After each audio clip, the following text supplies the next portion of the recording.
When we look at scripture, we often see idolatry related to the worship of pagan gods or idols or golden calves. And I think it's really interesting to think about what we in this generation place as a false god. We're not building false statues in our living room and bowing down and singing songs to them, offering food to them. I think a false god can be anything that takes the place in your heart of the one true living God, Jehovah.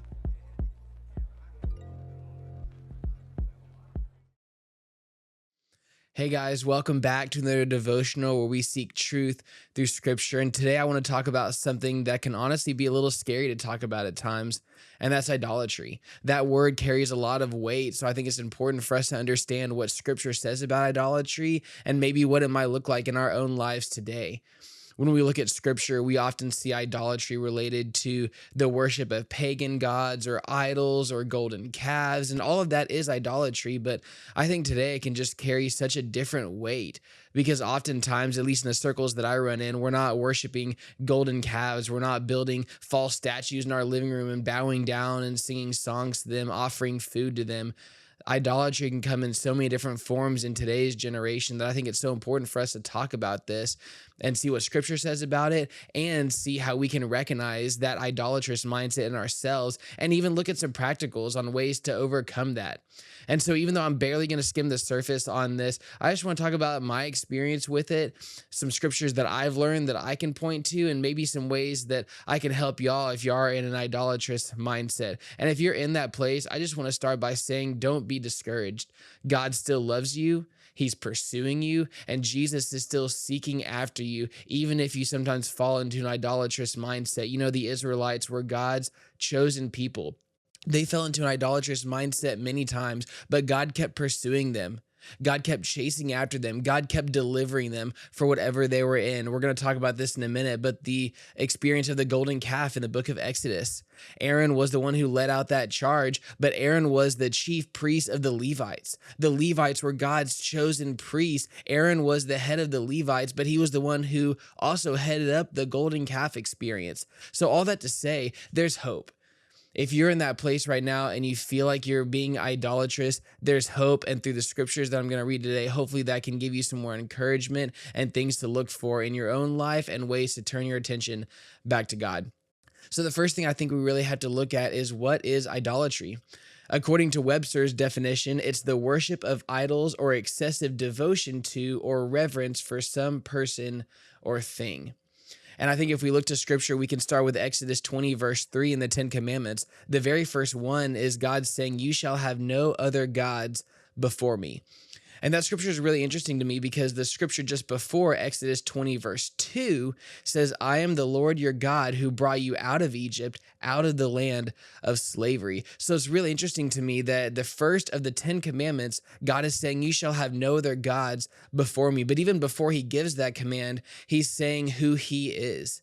He's saying what he's done for them. He's saying, "I am the Lord and I brought you out of Egypt." And then he's saying, "You shall have no other gods before me." And then later on in that chapter, verse 23, it says, "Do not make any gods to be alongside of me. Do not make for yourself gods of silver or gods of gold."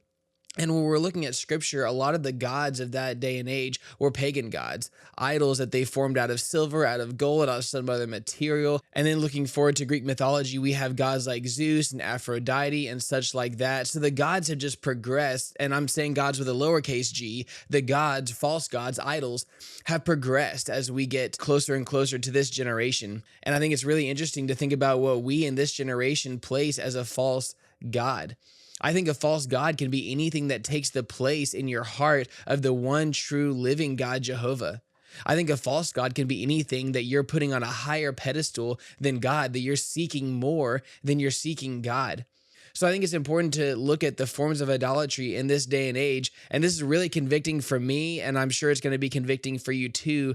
But I wonder if some of the false gods in today's day and age could be things like social media, could be things like pornography, sex, money, lust, anything that you're putting above God in your heart, in your mind, I think is idolatry. I think is a false God that you are running to, that you are seeking that attention from instead of the one true living God, Jehovah, Yahweh, Lord Almighty. If you're not looking to Jesus, then I think that is idolatry. Or here's an even more personal example for me because I work at a church, but I wonder if a lot of times in today's culture, we can idolize church.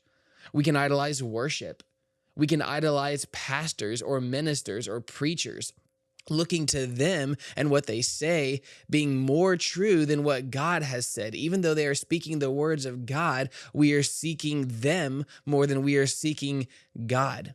Thinking about all of that is just real convicting for me. But like I said, idolatry is anything that you are placing on a higher pedestal than God. So looking to the golden calf incident, like I mentioned a second ago in Exodus 32, verse 8, it says, "They have been quick to turn away from what I commanded them and have made themselves an idol cast in the shape of a calf. They have bowed down to it and sacrificed to it and have said, 'These are your gods, Israel, who brought you out of Egypt.'" And it's important to know that when you see "these are your gods," it's saying with a lowercase g, not a capital G, because these are false gods that they have made for themselves. And like I said, the gods of today's generation, I think, are vastly different from the gods that we read about in scripture. And so if you give me a little grace, I rewrote that verse in my own words, saying they have been quick to turn away from what I commanded them and have made themselves idols that resemble things of this world that distract us from God.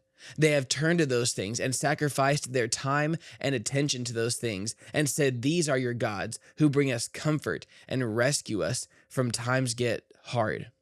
I don't know about you, but there's been so many times in my life that things have gotten challenging. Times have gotten rough. Times have gotten hard. And I've sought other things besides seeking God, whether it was pornography, whether it was a YouTube channel that brought me comfort at the time, whether it was seeking the comfort in the arms of a girlfriend, in the arms of family, in the arms of friends. I sought all of that more than seeking God. So in doing that, I believe that I was being idolatrous and seeking those things for comfort, that I was giving my time to those instead of running to God, trusting in his provision, trusting in his peace. I was seeking peace externally instead of finding peace internally.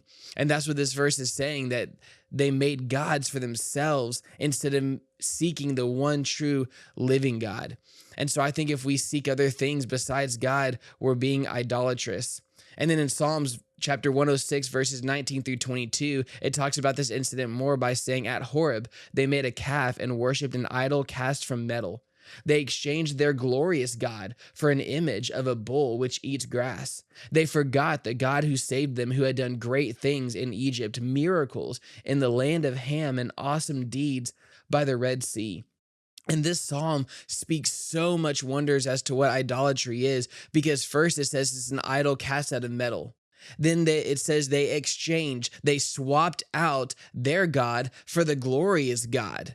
They put an image of a bull in the place where God should have been. They forgot the God, capital G, who saved them, who had done great things. The psalmist said he had done great things in Egypt. He had done miracles. He had done wondrous deeds by the Red Sea, but the Israelites had swapped out all of that for a God that they wanted to make for themselves. They placed that God on a higher pedestal than the one true God. And then later in Psalms 115, verses 5 through 7, it says, "They have mouths but cannot speak, eyes but cannot see. They have ears but cannot hear, noses but cannot smell. They have hands but cannot feel, feet but cannot walk, nor can they utter a sound with their throats." And this psalm just always speaks to me when thinking about idolatry and thinking about false gods, whether it's a pagan God, whether it's a God of this generation that we spend more time with than we do with God. This psalm just reminds me, whatever we are seeking that's not God, they can't speak to us. They can't listen to us. They can't smell what we smell. They can't hear what we hear. They can't walk where we walk. They can't touch what we touch. But we have been made in the image of God, scripture says. We as humans have been made to be able to touch things, to smell things, hear things, see things. And that means that our God can also touch things, see things, smell things, hear things. He sent himself down in the form of Jesus to walk along this earth. We now walk on the same earth, but false gods, as the psalmist says, can't do any of that. They can't speak to us like God can. They can't hear what we're saying like God can. I once heard a story of someone who went on a trip overseas and they went into a temple. In the temple, they were cleaning up 3-day-old food that had been sacrificed to an idol because the idol couldn't do that for themselves. People had brought food to the idol, but the idol couldn't devour it. The idol couldn't clean up after itself. Someone else had to come back after the fact to clean up the food because it was rotting away. And just that story reminds me that an idol can't do anything for themselves. They're just a sculpture. They're just an image of what we want to see rather than looking and seeking God, reading scripture, knowing who he is, trusting in him and his provision over our lives. So all that to say, there's so many different forms of idolatry in today's generation. It doesn't have to be a pagan God. There's so many things that we can put on a higher pedestal in our hearts than God.